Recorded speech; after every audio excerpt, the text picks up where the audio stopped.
우리가 보험이라는 걸 이제 다가왔을 때 가장 기초적인 이제 내용들을 알아야 되고, 내가 그 원가나 관리에 대한 부분들을 굉장히 많이 알고 있고 지식들을 알고 있으면 그것들을 활용해서 선택할 수가 있게 돼 있어, 보험이라는 거. 근데 첫 번째는 대부분의 보험을 잘못 가입하는 이유는 내가 지식이 없는 상태에서 사람이 하는 말만 믿고, 설계사가 하는 말만 믿고 보험을 가입을 하기 때문에 손해를 볼 수밖에 없다, 그리고 피해를 볼 수밖에 없다는 게 포커스야. 그렇기 때문에 가장 기초적인 원리부터 알아야 되는 거. 그래서 첫 번째는 목적이야. 우리가 보험을 가입해야 되는 이유가 있어야 돼. 왜일까? 왜 보험을 가입해야 될까? 넌 보험 왜 가입했어?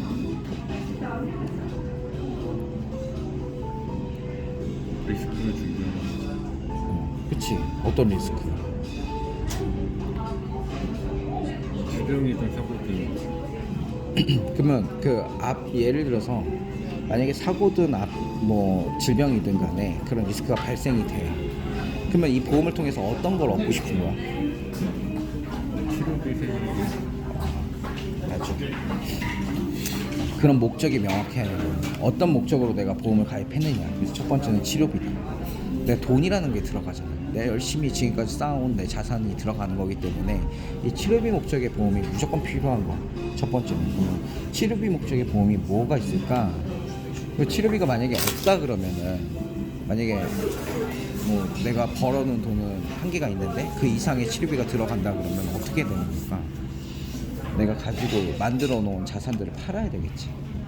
그러면 자산들을 팔아서까지도 치료를 받는 사람들을 뭐라고 하냐면 메디컬 포어라고 해. 실제로 이 용어는 한국에서 스타트가 된 게 아니라 미국에서 스타트가 된 용어야.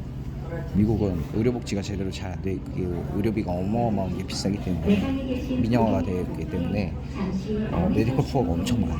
그래서 치료비가 없어서 치료를 포기하는 사람들이 너무 많아진다.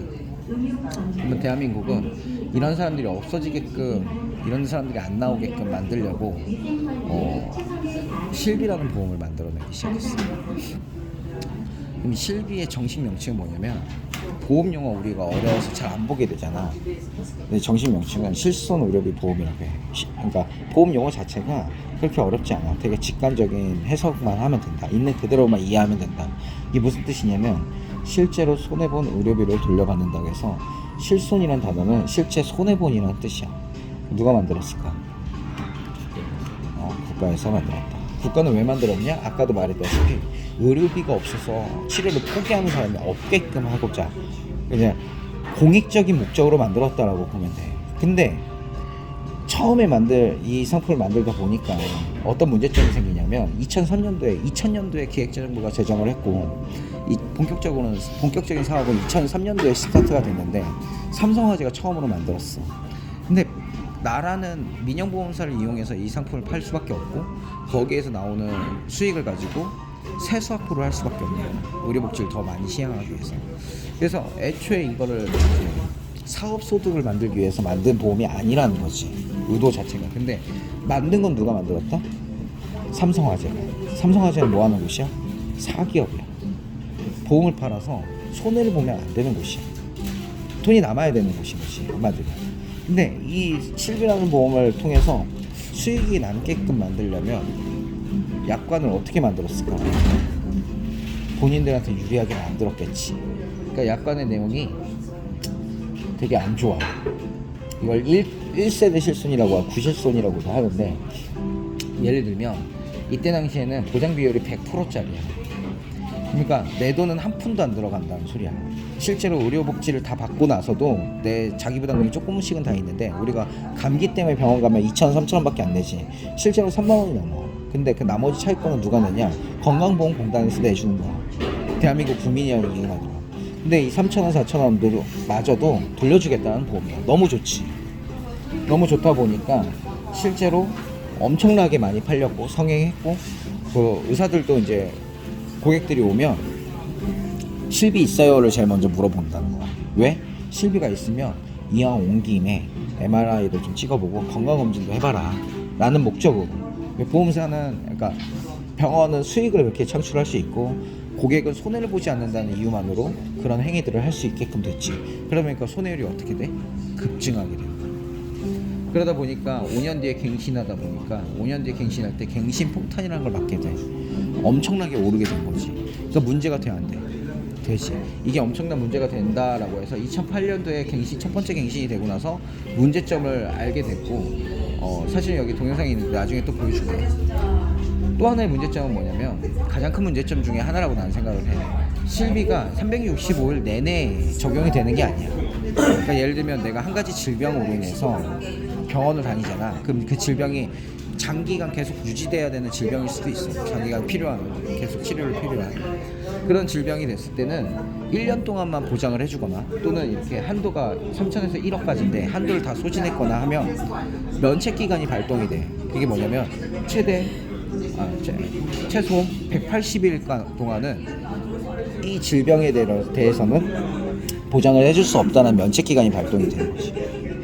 근데 문제는 이 내용도 너무 길지만 180일이면 거의 6개월이야. 반년이야. 반년을 이제 보장을 못 받지만 그것도 문제지만 제일 진짜 문제는 상해다.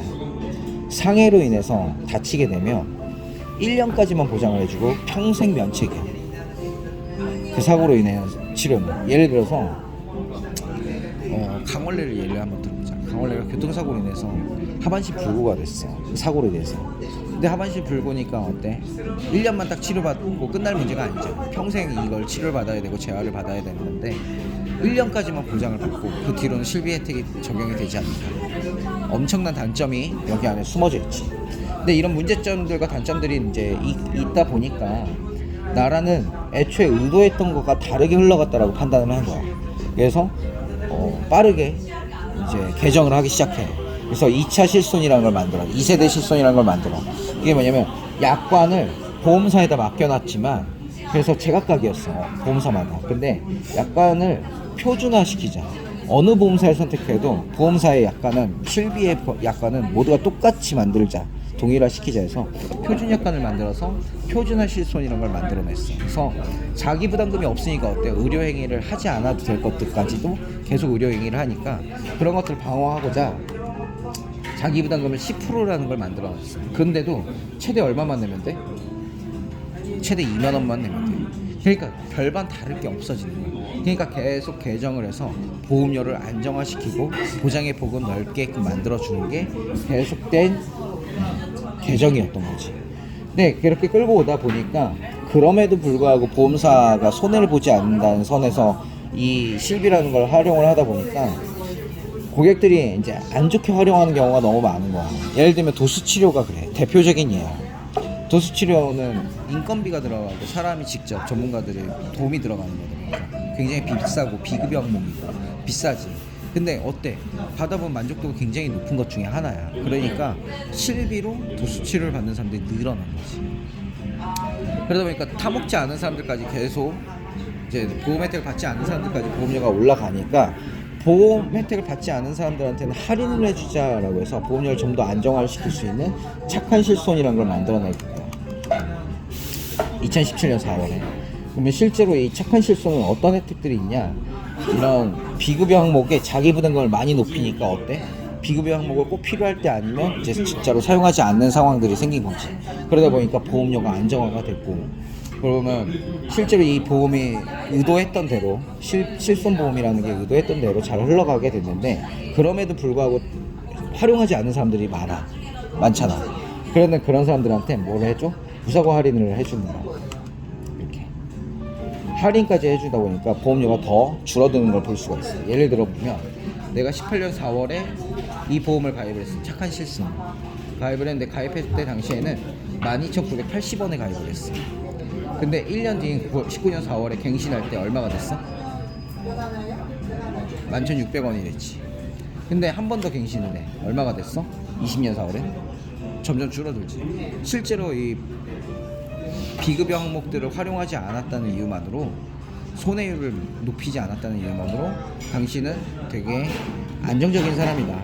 그래서 할인을 해주는 조건에 붙으면서 그래서 말 그대로 착한 실손이 된 거야. 굉장히 저렴하게 의료비를 혜택을 받을 수 있게 되었다. 지금은 4세대 실손이야. 네, 이 내용은 뭐냐면 근데 그럼에도 불구하고 계속 나라가 개정을 하고 새로운 실비를 만들어내는 이유가 뭘까? 아직까지도 악의적으로 사용하거나 그 사용으로 인해서 더 많은 혜택들을 누려야 될 사람들이 누리지 못하고 있기 때문에 이거에 대한 고민이 엄청 많은 거야, 나라가. 그래서 고민을 하다가 이제는 이런 악의적인 사람들한테만 보험료를 더 내게끔 해야겠다 라고 해서 또 한 번의 개정을 했어요. 이게 지금 현재 나와 있는 4차 실손, 4세대 실손이 이제 차등제 적용한 실손이야. 근데 내 이 보도자를 왜 여기에 이렇게 해놨냐면, 스크랩을 해놨냐면, 보면은 2021년 6월 30일 날 나온 금융위원회 금융감독원에서 낸 보도자료야. 보도자료를 보면은 실손보험이 국민의 약 75%, 약 3,900만 명이 가입하여 일상생활의 필수적인 보험 상품인 만큼, 이 얘기는 뭐냐면 이제는 없어서는 안 되는 보험이 됐다. 이게 없으면 이제는 메디컬 푸어들이 많아질 수밖에 없다라는 걸 이제 얘기한 거고, 필수적인 보험 상품이 되는 만큼 그 역할이 위축되지 않고 지속 가능하도록, 보험료가 막 몇십만 원 하면 낼 수 있어? 내가 버는 소득에 비해 너무 비싸면 낼 수 있겠어? 아무리 이게 필요한 보험이라고 해도. 그러니까 유지를 못할 거 아니야. 그러니까 그만큼 그 역할이 위축되면 안 되고, 그러니까 보험의 혜택은 위축이 되지면 안 되고 지속이 가능해야 된다. 그 얘기는 보험료가 안정화가 돼 있어야 된다. 그렇게 하도록 상품 구조를 합리적으로 개편하였습니다.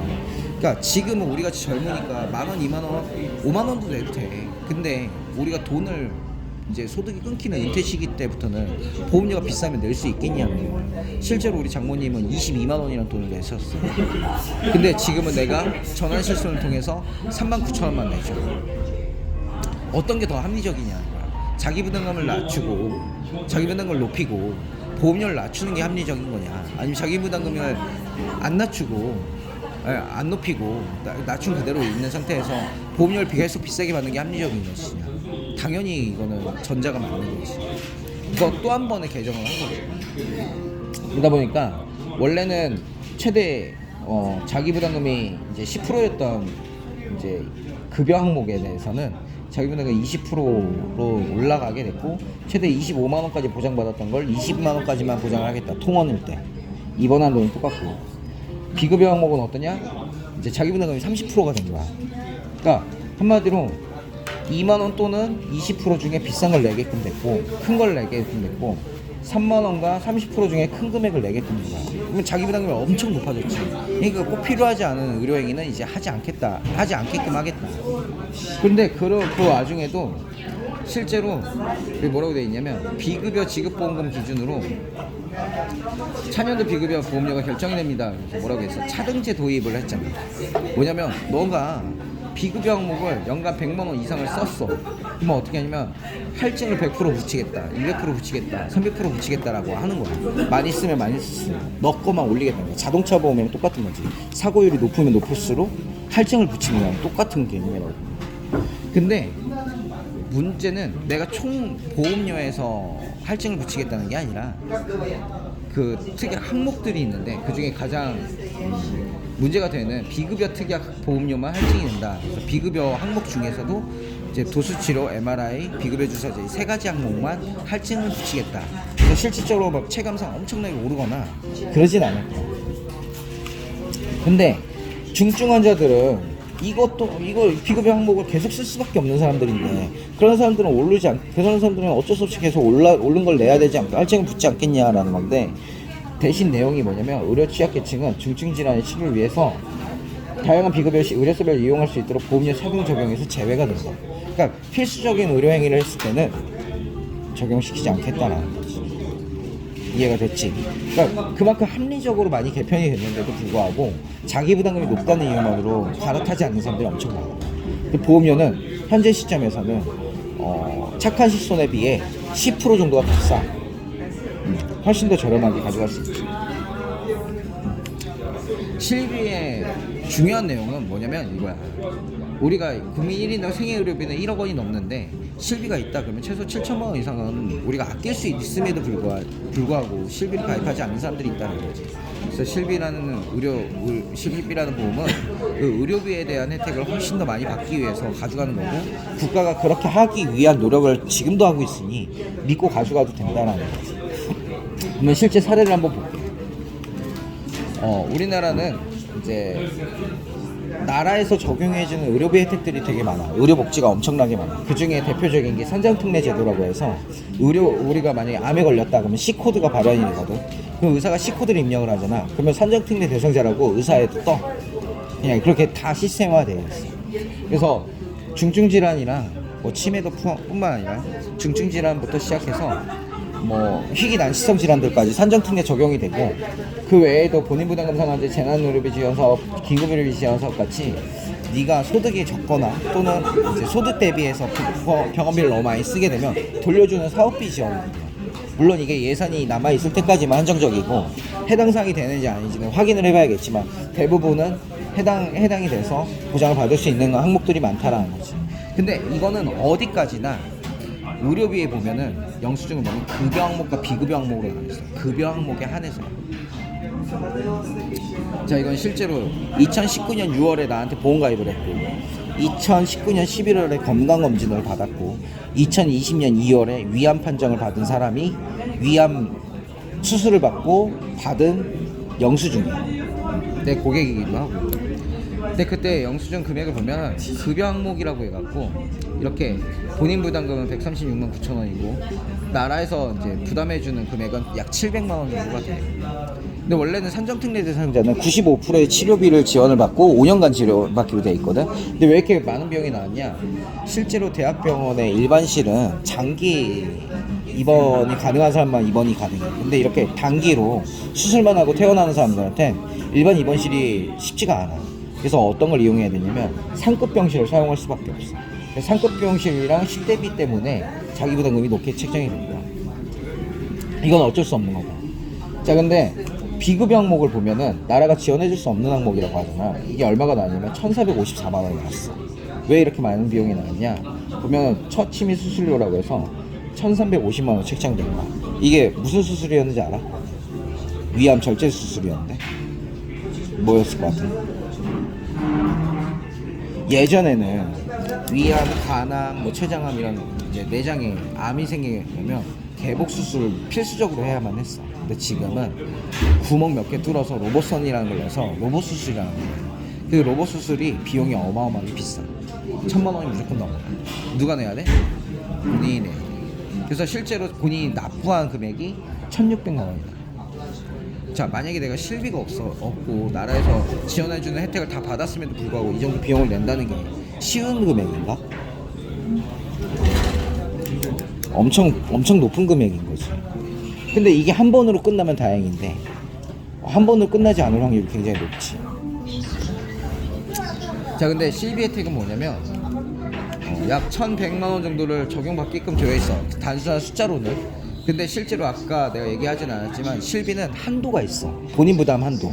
그게 200만 원이야. 그래서 200만 원을 제외한 나머지 다 돌려받을 수 있다. 그래서 1,400만 원을 다 돌려받을 수 있다는 거. 이해가 됐지? 이게 실비 혜택의 혜택이야. 근데 이런다고 내 거 올린다고 해서 안 올린다고 했어? 안 올린다고 했잖아. 중증질환. 그럼 실비는 실제로 우리가 짜질구리하게 5만 원, 10만 원 썼다고 돌려받기 위해서 가입한 보험이야? 아니야. 이런 위기가 닥쳤을 때 필요한 보험이야. 그래서 자기 부담금을 높여도 괜찮다라고 하는 거야. 왜?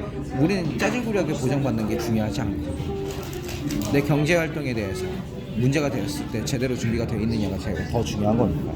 그래서 실비라는 보험은 결국엔 치료비가 없어서 치료를 포기하는 일이 없도록 국가가 만들고 운영하는 하나의 제도다라고 보면 돼요. 그러니까 결과론적으로 국가가 국민을 상대로 장사할 일은 없으니 국가를 믿고 평생 꼭 가져가야 할 보험이다. 만약에 혹시라도 장사할 마음이 있다라고 하면 국제적 비난을 받고 국제적 망신이기 때문에 그럴 수가 없어. 그러지 못한다라는 걸 염두에 두고 꼭 가져가야 되는 게 실비라는 보험이다.